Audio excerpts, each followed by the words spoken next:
Qu'est-ce qui a déclenché le Big Bang? C'est la plus grande question de l'astronomie depuis que Georges Lemaître l'a proposée en 1927. Le plus gros problème de cette question est peut-être que nous n'avons aucun moyen de voir réellement le Big Bang. Mais cela n'a pas empêché la NASA d'essayer. La dernière invention de la NASA, le télescope James Webb, est conçu pour regarder si loin dans l'espace que nous pourrons capturer des images des premiers instants de l'univers. Nous n'avons jamais approché un télescope aussi puissant.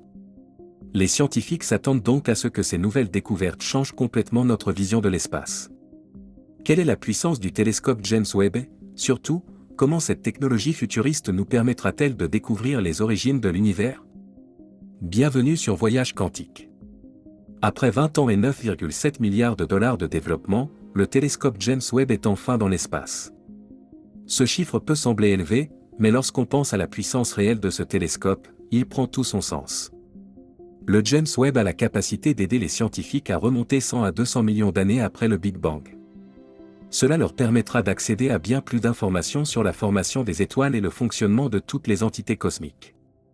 Une meilleure compréhension de l'événement du Big Bang permettra aux scientifiques d'avoir enfin un aperçu de l'univers primitif.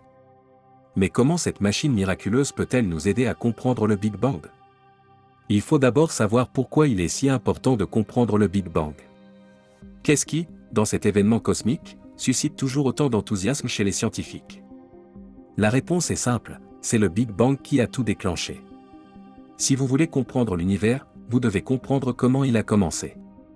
Malgré tout ce que nous savons sur le Big Bang, il reste encore beaucoup de choses à découvrir sur cet événement historique qui a bien commencé, et tout ce que l'on comprend sur le Big Bang, c'est la science spatiale et la vie. On comprend pourquoi les scientifiques souhaitent le maîtriser pour avoir une meilleure idée de la façon dont le télescope James Webb va remonter dans le temps. Prenons un instant pour observer la galaxie d'Andromède, qui est la grande galaxie la plus proche de notre propre Voie lactée. Andromède est proche de nous, mais elle se trouve encore à des millions de kilomètres de chez nous. Vous pouvez néanmoins l'observer à l'œil nu ou à l'aide de télescopes, mais lorsque vous observez la galaxie d'Andromède, vous ne la regardez pas à l'époque actuelle. Ce que vous voyez, c'est comment elle était il y a 2,2 millions d'années. La raison en est que la lumière met ce temps pour parcourir tout le chemin qui sépare Andromède de la Terre. C'est un peu comme si nous voyagions dans le temps sans avoir à quitter notre planète. C'est pourquoi les scientifiques ont pu observer des galaxies beaucoup plus éloignées, ce qui signifie qu'ils remontent de plus en plus loin dans le temps. Plus la galaxie est éloignée, plus la lumière met de temps à nous parvenir et, par conséquent, plus la galaxie la plus lointaine jamais découverte est éloignée dans le temps. GNZ 11 a été repéré par le télescope Hubble et a permis à la NASA de l'observer il y a très longtemps. Pour beaucoup, GNZ 11 n'est rien d'autre qu'une tache rouge banale. Mais pour les scientifiques et leurs incroyables instruments, il s'agit de lumière datant de 13,4 milliards d'années, soit environ 300 à 400 millions d'années après le Big Bang. Les découvertes de Hubble ont permis aux scientifiques de voir comment les étoiles se forment et les ont amenés à remettre en question certaines hypothèses éprouvées sur l'espace et les étoiles. Malgré l'importance du Hubble, il ne faut pas oublier que le télescope James Webb, à bien des égards, a des années-lumière du Hubble. Il laisse l'emblématique Hubble dans la poussière en termes de ce qu'il peut voir et de son énorme puissance. Par exemple, le télescope Hubble observe principalement l'univers à des longueurs d'onde optiques et anciennes.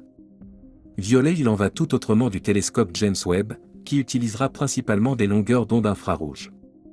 La raison pour laquelle la NASA et les scientifiques à l'origine du télescope James Webb ont décidé de se concentrer sur les longueurs d'onde infrarouges est que les objets les plus éloignés deviennent plus fortement décalés vers le rouge et que leur lumière est repoussée des UV et de l'optique vers l'infrarouge proche.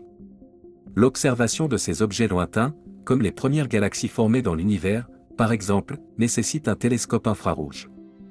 C'est pourquoi le James Webb n'est pas vraiment considéré comme un remplaçant du célèbre Hubble. Il faut plutôt le considérer comme son prédécesseur, qui nous donnera des vues nouvelles et différentes de l'univers. Une autre raison pour laquelle le nouveau James Webb est si important est la taille de son miroir, qui mesure 6 mètres et demi de haut, soit 22 pieds. Les 18 segments hexagonaux plaqués or qui complètent le miroir sont presque 3 fois plus grands que le miroir de Hubble. Mieux encore, James Webb embarque des instruments qui permettront aux scientifiques de sonder la composition chimique des galaxies qu'il pointe. Non seulement les équipes terrestres pourront voir ces galaxies nouvellement formées, mais elles pourront aussi les étudier de manière inégalée. Elle permettra de répondre à de nombreuses questions telles que la fabrication de certains éléments et la façon dont les nuages de poussière et de gaz s'effondrent pour former des étoiles et les systèmes planétaires qui les entourent. En fait, James Webb aura la capacité et le pouvoir d'observer la formation de galaxies entières. Bien sûr, ce n'est pas la seule chose que fait le télescope James Webb. En fait, James Webb a été conçu pour des tâches d'exploration bien plus vastes que la simple observation de la période où s'est produit le Big Bang. Le télescope James Webb se lance également dans une longue quête d'observation sur la vie au-delà de la Terre. Le télescope étudiera l'atmosphère de milliers d'exoplanètes flottant autour de la galaxie. James Webb examinera les zones habitables d'étoiles lointaines, à la recherche de régions susceptibles de contenir les éléments constitutifs de la vie. Ce n'est pas parce que nous prévoyons de nous envoler loin de la Terre et de planter notre drapeau sur l'une de ces planètes. Au contraire, James Webb va étudier ces mondes semblables à la Terre pour mieux comprendre pourquoi la vie existe et ce qui conduit au miracle de l'existence que nous tenons tous pour acquis. Quand on pense à tout ce que James Webb peut accomplir, on comprend pourquoi tant de gens considèrent qu'il s'agit de la chose la plus importante que la NASA ait faite depuis des décennies.